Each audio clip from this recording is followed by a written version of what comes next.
ఆయనతో పాటు హైదరాబాద్కి వెళ్ళి నాగిరెడ్డి గారు దానికి చైర్మన్. ఇప్పుడు అగ్రికల్చర్ ఉన్నాడు ఎంవిఎస్ నాగిరెడ్డి గారు చైర్మన్. తలా రంగయ్య గారితో కూడా చొప్పించి ఫస్ట్ ఆయన ఉంటే యాడబ్బా ఇది అన్నాడు, ఎందుకంటే మన రెడ్డి కదా. మళ్ళీ తలా రంగయ్య అంటే వాళ్ళు బోయకులు వస్తారు.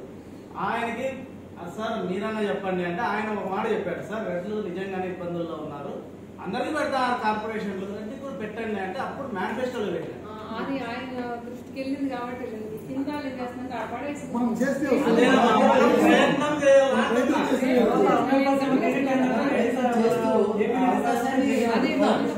పైనుంచి వెళ్ళింది కాబట్టి అమలయ్యింది, లేదా అవ్వట్లేదు.